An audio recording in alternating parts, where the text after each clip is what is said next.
All right, everybody, hello, welcome for another breakdown. And I know Christmas is past. I know, let's go full screen.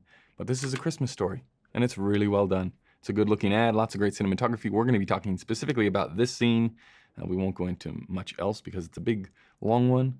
Oh, Santa Claus. That's dark. And energy, renewable. Yes. I eat my lunch on the side of a windmill. Yum, Coca-Cola is delicious. Santa, I forgot to mail it. Now, what dude is eating a lunch with a little... This is like, oh, we forgot the elements to go inside of the lunchbox. Get some fruit from craft services, a couple of these little Ritz crackers, and we're laughing.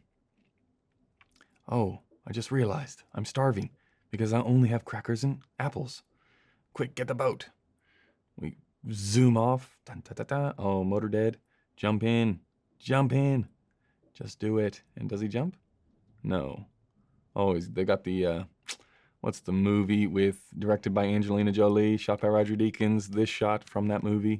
I see what you're doing. And whale. Uh-oh, trouble in the water. I mean, it gets really good, right? There's lots of great cinematography in here. It's beautiful. Not sure who shot it, but kudos to you. Look at this, man, that is... Can we time it perfectly? Yes, we can. We have nothing else to shoot when we're in Mongolia. So if we're gonna do one shot, let's make sure we time this thing perfectly, right? And that's what you want in a big wide. And all of this stuff is all green screen. Ta-da, you get where this is going, right? Christmas, yay. Okay, we're gonna be talking about this one. It's gonna be nice and short because most of the stuff we talk about is very, I would say that Hollywood look where everything is very, very polished. That doesn't mean you have to do everything polished all the time. You can still take certain elements from the framework and only use some of them, and you end up with some pretty harsh lighting scenes that still look great. And this is a good example, right? So it is sun over here, low in the sky. We're not getting light all over the buildings or anything like that, but we are getting this harsh sun racing across the frame. That gives us these big shadows, gives us this big highlight here on the truck, highlight up here. It just helps pull out from the really dark background. So we're not, the mistake here would be, well, because you could park this car anywhere, right? And the camera can be anywhere. Imagine if the car was parked over here and the camera was on the other side looking into this scene. It would be completely front lit and would not look very nice. That's not what you want to do. Even if, okay, you're not going to soften everything off and bring the values closer together. If you want to keep it nice and harsh, still, you want to be looking into the light as much as you can, right? Into the shadows as much as you can. So now if we play this out, I like this little, if you want your stuff to feel nicer, just do these little moves because you can, right? That little tiny, subtle crane down. Whoosh. And side light. Again, even in a little shot like this, right, this is challenging because you have this amount of level coming from the sun, and you still want to see mom back here, right? I hope that's mom, or else this guy has a lot to answer for.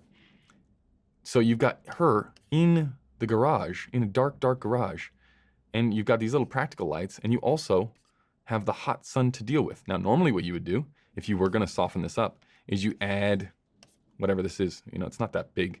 Cover these two with 12 by 12, which is pretty easy to do. It actually looks like, judging from the shadows, it actually looks like we have done that with something light like a highlight or a half soft frost. And you can even do half soft frost so you maintain the look of the shadows. But if you want to take the actual level down, you go half soft frost and then you put a net on the other side. So because if you were to use something like like a half grid or a full grid, the shadow gets so opened up from how soft the diffusion is that it doesn't look realistic. So sometimes you want to maintain the harshness but take down the level as well. So that's when you go half soft frost, then net, then light out the back. And then you keep this shadow to highlight ratio, you just lower everything so that then you can get this detail inside of the garage. This is a really, really tricky shot to do if you're not prepared for it. But even in here with the framing, right? We got mom, we got our little triangle here forming, make sure we see everybody's face, make sure we see into the practical lights up here, get our little pracs on over there and the little Christmas lights here. Good looking image. So we go from there, where do we cut to? Yes, and good looking angle there, right? Sun in the right spot, even though it's coming pretty fronty. Now here is where, like all of this stuff, you could go way softer, but they've just chosen not to, right? This is where, if you know what you're doing, then you can choose, do we want it harsh? Do we want it slightly less harsh? Even here in the next shot, you could soften this off, right? You could, this shot is not that long. You could have a traveling rig here with a little 12 by 12 and walk along with them. You know, it's only, what, that's like 15 feet, right? By the time you get over there, you could soften that off.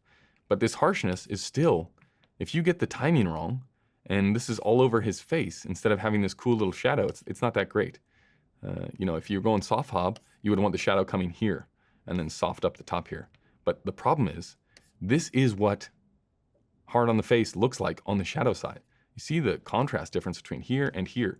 It's not pretty, right? Luckily, this is a long enough ad to play out, and we're going for that realistic vibe that we can make this happen. So from there, as we play it out, what's gonna happen? You know, again, we're looking into this house. We're not looking down the road. We didn't let him get that far away. We're not looking the other direction, so we're looking directly into the sun. Right? We're looking a little bit back at the dark house where we still get a slight angle on our gal as she comes out. And as she comes around, poof, look at how that shadow changes, right? He is fully getting smacked by the sun here, all over his entire body. As we cut, oh, that shadow is completely gone. Right now it's just on his head. And this is where the DP would be like, come on, we gotta move a little quicker. We're gonna lose the light. And remember that snowman at the start of the ad who was casting that big giant shadow across the entire front yard? Now that's gone, right? Now we're just in shadow. So you have to pick your location, knowing how many shots you have and the schedule that you're gonna be able to keep and how fast you're gonna be able to move between those. If you're gonna go something really steady, like this, right? Like this is a steady, like all of this stuff is steady. It takes time to set up the dolly. Yeah, you gotta get in the right spot, practice rehearsal a few times. Then you go, you gotta get a bonnet mount on there. You gotta get the frame, everybody's gotta check it, everybody's gotta be happy. Those things take a lot of time. Whereas if you're just doing this loosey-goosey, handheld, you know, non-union sort of thing where nobody cares about your health and safety, and you just plonk yourself on the front hood and sit down, well, you can move a lot quicker. Something like this, you really gotta be aware of where that sun is going to be and how long things are gonna take. Because say the sun were to come around rather than going down past this house, if it were to come fronty, and now all of a sudden this starts getting lit up, the difference is too great. That's when you start to really notice things. So we play through, hand over the thing, yes, and I like how, look at this mirror is turned perfectly to get her face. All right, like that's, you're sitting next to the camera and you're like, what would make this shot even better? What if we do this? And I won't even tell anybody, it's gonna be amazing. Look at how I hold the letter. Well directed, well coached here. It's like, no, you're not gonna just take the thing and read it normal. You have to hold it at an angle, and it's gotta be right there. And you probably have to put up like a little C-stand arm so the actor gets it just in the right spot. Because if you don't, you get that wobble, you get the thing twisted the wrong way. And that's probably why the sun has gone down so much. Because the first 15 takes, the actor couldn't get the thing just tilted just right.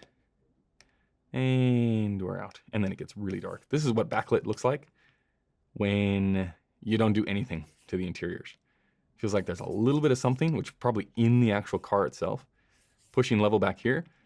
But this is feature film world sort of darkness, which is normally on commercials, depending on the level that you're working at. This is not feasible, but it would be fun to be working on stuff like this. Okay, and I think that's it for this one, right? There's not a whole lot. This is all green screen. I mean, most of this stuff is green screen here at the end. Some good looking stuff though.